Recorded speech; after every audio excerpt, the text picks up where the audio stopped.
mga brothers, no.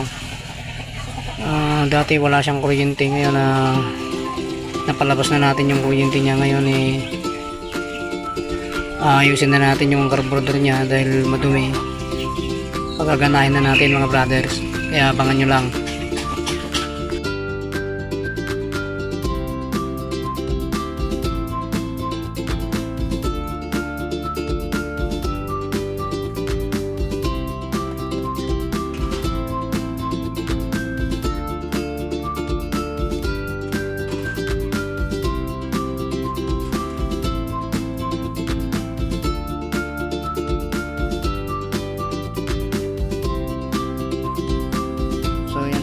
No, linisin natin yung carburetor ng gasolina, pero mas magandang gamitin sana yung carburetor cleaner kung mayroon kayong ganun, para mas malinis siya.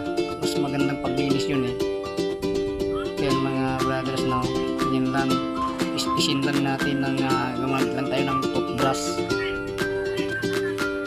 Saka yung mga pilot niya, yung mga jet pilots, mga jettings niya, tusukin natin yung mga butas kasi bumara na yan sa sobrang tagal na ng panahon nakatambak lang. Nagkaroon siya ng mga napanis na gasolina ba.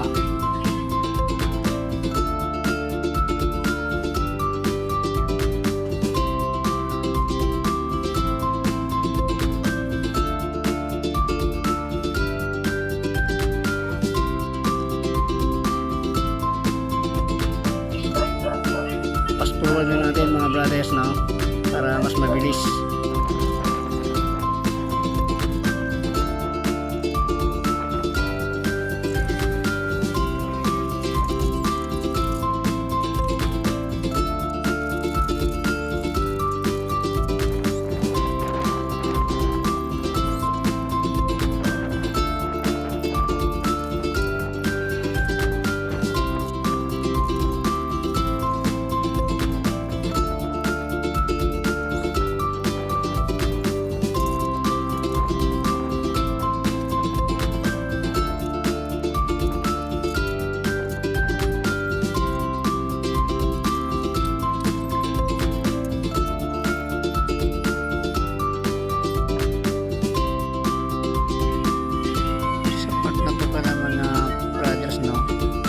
Nalinis na rin yung carburetor, nakabit ko na rin.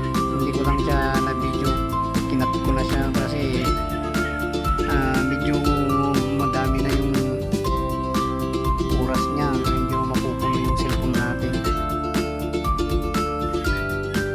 So yan mga brothers, no, pinapaigpitan ko na yung niya, yung pagmili na dun sa manifold. Fast forward ulit tayo mga brothers.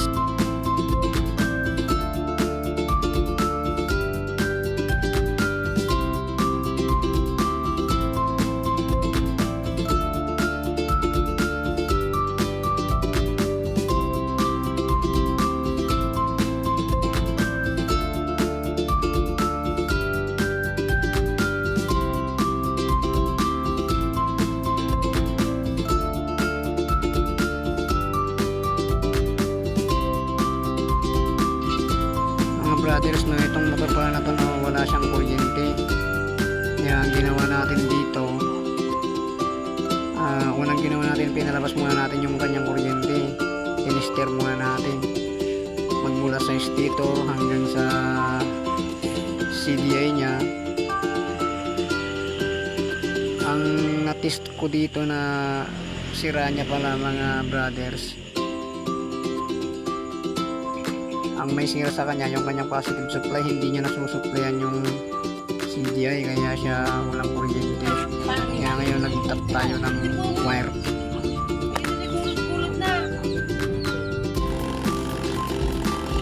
So yan na mga brothers, no, wonder na siya. Kita nyo naman, no, malakas yung wonder niya kasi tinanggal ko yung tambutso niya.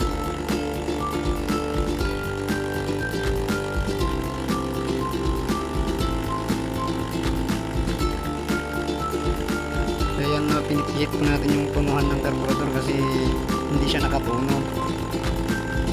Kaya pinipihit ko ng screw para makuha natin yung puno niya na maayos. para mag-idle siya.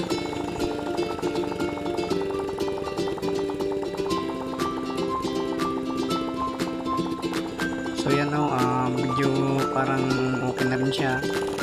Nakuha na natin yung saktong na puno niya.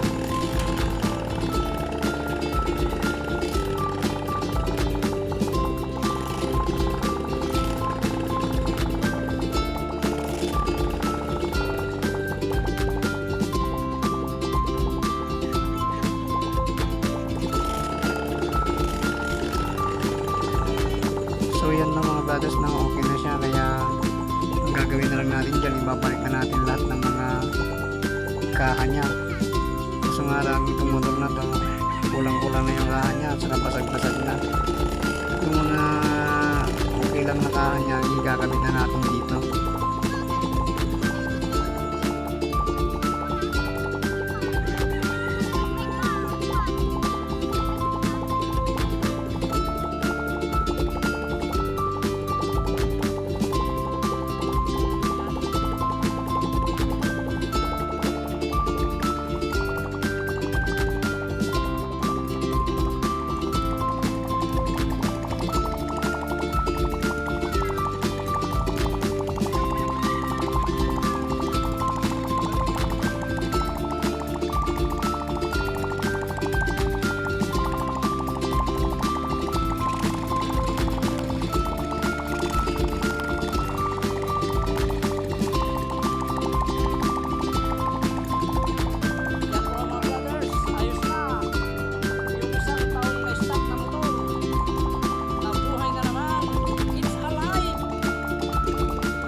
So inabot na tayo ng gabi, pinabit na natin yung mga tambutso niya, saka yung ibang kahan niya na maayos pa, nakabit na rin natin.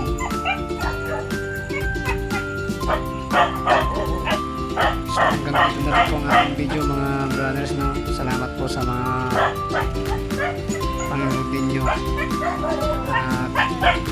God bless sa ating pong lahat.